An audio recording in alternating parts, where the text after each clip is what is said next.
Iran ಮೇಲೆ America Israel ಜಂಟಿ ದಾಳಿ. ಇರಾನ್ನಲ್ಲಿ ಸಾವಿನ ಸಂಖ್ಯೆ 1332ಕ್ಕೆ ಏರಿಕೆಯಾಗಿದೆ. ಸಾವು ನೋವುಗಳು ಜಾಸ್ತಿ ಆಗ್ತಾನೆ ಇದೆ. ವಿಶ್ವಸಂಸ್ಥೆಯ ಇರಾನ್ ಪ್ರತಿನಿಧಿ ಅಮೀರ್ ಮಾಹಿತಿಯನ್ನು ಕೊಟ್ಟಿರುವಂಥದ್ದು. 20ಕ್ಕೂ ಹೆಚ್ಚು ಶಾಲೆಗಳ ಮೇಲೆ ಅಮೆರಿಕ ಬಾಂಬ್ ಅನ್ನು ಹಾಕಿದೆ. ಪಾಪ ಅಮಾಯಕ ಮಕ್ಕಳು, ಜನಸಾಮಾನ್ಯರು ಏನು ಮಾಡಿದ್ದಾರೆ? ಎಲ್ಲೋ ಅವರ ದ್ವೇಷಗಳು, ದೇಶಗಳಿನ ನಡುವಿನ ಒಂದು ದ್ವೇಷಕ್ಕೆ ಈಗ ಮಕ್ಕಳು, ಅಮಾಯಕರು, ನಾಗರಿಕರು ಬಲಿಯಾಗುವಂತಹ ಪರಿಸ್ಥಿತಿ ಬಂದಿರುವಂಥದ್ದು. ನೀವು ಕೂಡ ನೋಡಿದ್ರೆ ಸಾಮೂಹಿಕವಾಗಿ ಅಂತ್ಯ ಸಂಸ್ಕಾರವನ್ನ ಮಾಡಿದ್ರು. ಮೊನ್ನೆ ಸಾಕಷ್ಟು ವಿದ್ಯಾರ್ಥಿಗಳು ಕೂಡ ಗೋಳಾಡ್ತಾ ಇದ್ರು, ಅವರ ಪೋಷಕರು ಗೋಳಾಡ್ತಾ ಇದ್ರು. ತನ್ನವರನ್ನ ಕಳ್ಕೊಂಡಂತಹ ದುಃಖ ಆಕಾಶಕ್ಕೆ ಏರ್ ಹೋಗಿತ್ತು. ಈಗ 20ಕ್ಕೂ ಹೆಚ್ಚು ಶಾಲೆಗಳ ಮೇಲೆ ಅಮೆರಿಕ ಬಾಂಬ್ ದಾಳಿಯನ್ನು ನಡೆಸಿರುವಂಥದ್ದು. ಇರಾನ್ನಲ್ಲಿ ಒಟ್ಟು 180 ಶಾಲಾ ಮಕ್ಕಳು ಬಲಿಯಾಗಿದ್ದಾರೆ. ಅಮೆರಿಕ ಇಸ್ರೇಲ್ಗೆ ಶಾಲೆ, ಆಸ್ಪತ್ರೆಗಳೇ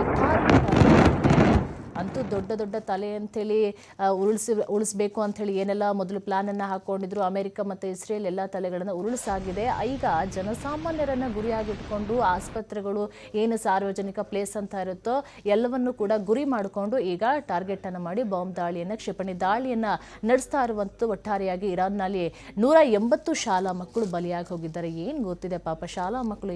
ಮೊನ್ನೆನೂ ಸಹ ಸಾಕಷ್ಟು ವಿದ್ಯಾರ್ಥಿಗಳು ಕೂಡ ಸತ್ತೋದ್ರು. ಅವರ ಬ್ಯಾಗ್ಗಳು, ಚಪ್ಪಲಿ, ಶೂಗಳನ್ನು ಹಿಡ್ಕೊಂಡು ಪೋಷಕರು ಗೋಳಾಡ್ತಾ ಇದ್ರು.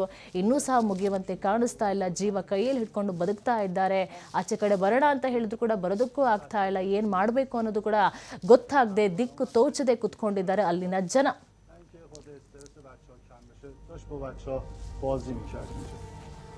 بچه‌ها داشتن میومدن سمت کلاس که یه دفعه یه صدای واقعا مهیبی شنیده شد. I wish to provide a brief update on the deliberate, unprovoked and unlawful war of aggression launched by the United States and the Israeli regime against the sovereignty and territorial integrity of the Islamic Republic of Iran. Today marks the 7th consecutive day of this large-scale military aggression, which began on 28 February. The United States and Israeli regime continue their brutal and massive attack against Iran and the Iranian people unabatedly and without pause. These attacks are indiscriminate. They deliberately target civilians and civilian infrastructure across my country. The United States and Israel have demonstrated that they recognize no red line in committing their crimes. Iranian cities are being attacked indiscriminately.